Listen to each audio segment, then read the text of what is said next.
Hello YouTube, I'm Tom, and I have a question for you. Do you ever have one of those moments when you get an idea and before you know it, you're at your desk smashing it out because for whatever reason you just need to? This project was one of those. I didn't really need a set of ruins, but hey, sometimes you have to go with the flow and see where it takes you. The first idea I wanted to try out on these buildings was scoring into expanded PVC to see how well shallow cuts would take paint and washes. I tried it on this 1mm piece with 2 passes on my Cricut, but it's super easy to do with a craft knife too.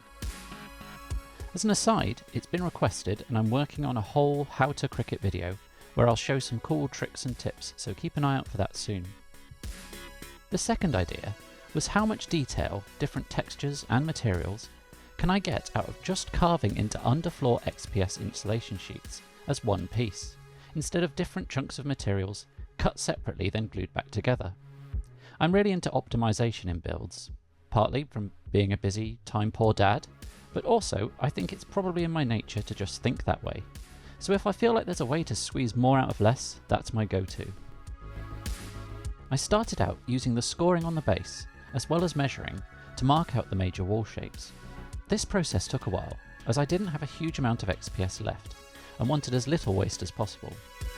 It's really important to use a fresh or still very sharp scalpel blade for this whole process. This XPS underflooring will start to tear really badly with a blunt blade. Also, you're a lot less likely to make a mistake with a sharp knife than you are with a blunt knife. Unusually for me, I also wasn't really working from a set of drawings, or using something worked up in Illustrator and printed out. But, to be honest, I was just lost in what I was doing and enjoying myself despite the fact. A good trick I'd used on the smaller ruins, but didn't really work on this larger building, due to the upper floor, was cutting 2 walls from one, making a symmetrical wall and cutting the damage in a way both the top and bottom half were usable on the same ruin. Once I was happy that all the main shapes and holes were correct, I lined them up to check for inconsistencies and amended them where necessary, by marking and then cutting away until they fitted nicely. I didn't want to do any carving or texturing on anything I would end up cutting away later. The next step was making a shallow incision along all the drawn stonework and beams. The key to keeping this sort of mark making looking natural and interesting is to avoid excess symmetry and overdoing the detail. A little restrained detailing goes much further than putting detail everywhere. These cuts are then widened out. The cut acts as a guide and generally prevents the foam from tearing. My usual tool for this is a blunt pencil or old biro, but for science, I tried out the ball on the end of a sculpting tool. I can report that the sculpting tool was fine, but not as good. The wedge shape of the pencil and biro make a much better shaped indent. Next, I added extra texture to the stone using a ball of tin foil pressed into foam and rolled about, taking care to stay off the beams as much as possible without being too slow or careful. Once this was done, the real fun could begin and take the walls from fine to great. Again, worth noting here, you need a sharp blade for this bit to go well. I make my way across each wall section, gently shaping damage and variation with shallow cuts. This makes great visual interest and separates the stones from each other and from the beams. And, as before, restraint is really important. Do this all over everywhere to every stone and every beam and the effect is lost, as well as it taking 10 times longer. Next was more knife work in the form of some light whittling. I cut down some coffee stirrers for the main first floor supports and the planking to go on top. Much like the walls, these were then cut into less regular shapes to stop them looking too mechanically cut or too new. I gently cut away the edges, doing my best not to go overboard. Subtlety is key. After the whittling, I used a sharp pokey tool, it's some kind of pottery tool I think, to run some simple wood grain to catch the wash later. I only bothered to do this on the top visible parts of the woodwork. I think a good wire brush is better for this, but I don't have one. With the planks ready, I marked the locations for the main support beams on the walls. For structural integrity, I wanted these beams to be set into the foam, so I cut small slits for them. The beams were then pushed in enough to stay, but not so much to distort the outer wall. And now the building can begin.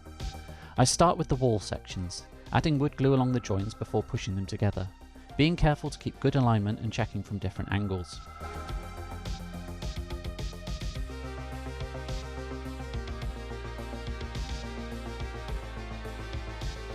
With the glue dry enough to hold the walls, I add glue to the slots and the top of the dividing wall and begin inserting the beams. If your previous gluing isn't 100% dry, use caution not to budge the walls out of shape. Next came the planks, again added with a little glue. I wanted to keep an interesting pattern of one long to two halves. This is a little more work, but sells more realism and adds visual interest.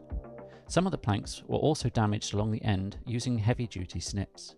This created some more interest as well as keeping the damage from the rest of the ruin. The offcuts from this damage, along with some other leftover foam bits, were recycled as extra bits of detail scattered among the first floor and corners of the building. Before gluing the last wall section, I added blobs of glue, sprinkled with sand, into the base of the walls in uneven amounts to indicate debris without cluttering the floor space. I then dry fitted the original front wall section, but I thought it looked too intact and decided its height would make getting my hands and minis into the interior problematic. Reluctantly, I ditched that piece and used the section that I'd cut away from it to make a more slimmed down, appropriately destroyed wall. Happy that the ruin now passed the "can I fit my hands inside" test, I glued it in. I'd always planned a ladder to reach the upper floor. I didn't fancy making stairs or really have the room for them. Initially, the ladder was going to be more of the coffee stirrers, plonked on top of each other. But I was on a roll, enjoying myself, and I felt like trying something a little harder. I snipped the pointy ends off a bunch of cocktail sticks before cutting them in half to make the rungs. Then I marked evenly spaced dots for the holes before using a pin vise to drill them out. I was very aware that there was a good chance of splitting the coffee stirrer while drilling out these holes, so I proceeded as carefully as I could. I managed to avoid splitting the wood right up until I had started inserting the rungs into the holes.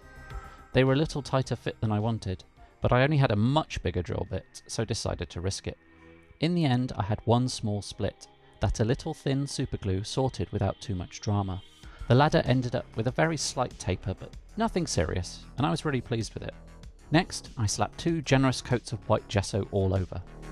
This reinforces and protects the XPS foam, as well as giving a good base for the acrylic paint. I like to vary the greys I use for the stones. It's a lot more time consuming, and I think you could skip it without too much fuss. But for me, it adds loads of realism, even if it's subtle. The first colour was a warm grey straight out the bottle. The next was grey mixed with a little red, and finally grey mixed with dark brown. I tried my best to avoid putting the same mix next to each other, to maintain a nice pattern of different greys. Also, although I was careful when painting, I didn't worry about the odd bit of paint across the stones, as natural variation in colour happens in nature anyway. I concentrated more on minimising the grey going on the beams and the inside walls. With the stones done, I moved on to painting the beams and walls an off-white. This would act as the main colour for the inside walls, and be a nice base colour for a brown speed paint over the wood. I created the colour by mixing ivory acrylic and white ink. This works really well to dilute the very thick acrylic and make it whiter at the same time. If I'd simply added white acrylic, I would have needed to add a fair amount of water to make a good consistency. This in turn would have made the mix more transparent and probably required multiple coats. When the off-white was dry, I gave all the wood a coat of brown speed paint to emphasise the grain and tie the real wood coffee stirrers and the carved wood foam together. Next was a coat of thinned burnt umber around all the inside edges of the walls. It looks very stark at this point, but will be mellower later on. This was a little fiddly, and I was very glad I'd gone with the smaller front wall. At this point, it looks very plain. Also, there are small flecks of visible white gesso that multiple layers of paint haven't quite reached. I hadn't worried about these, or spent loads of extra time trying to get them all covered up, as I had planned on a wash at this stage and knew they'd disappear and provide another nice level of variation in the stonework once washed. I washed all of the stone, wood, floor and internal corners to enhance the texture and definition. I generally avoided the internal walls, but did add a few streaks of weathering as well as defining the corners. Once the wash was dry, I needed to punch up and reintroduce the contrast in the stone with a dry brush. I've used this method loads of times for stone, and it always ends up looking great. It's worth noting that you need more contrast in the stone colours than you think, as the layers of wash and dry brush do harmonise the greys, and if you aren't careful, they will turn back into one grey, and all that time mixing up the stonework will be lost. The first dry brush is a fairly light all-over of ivory, taking care not to catch the wood. This brings a really nice dusty definition to the stone, as well as lightening it up a bit. The next dry brush is pure white. Again, quite light, but this time focused top down to simulate a light source, give more dimension to the stone, and give contrast against the dark wood of the beams. The last touch is adding some moss. I do this with a 50-50 PVA to water mix and fine green sponge flock. A mix around the consistency you can see here is perfect. This is then applied sparingly in nooks and crannies where it would make most sense for moss to build up. And there you have it, a proof of concept idea that got completely out of control. But hey, it happens sometimes. It's not the best thing ever, it won't win any awards, and I'm not even sure it really makes sense. But I'm sure I'll get loads of use out of the set, and best of all, I had fun doing it. See ya, YouTube!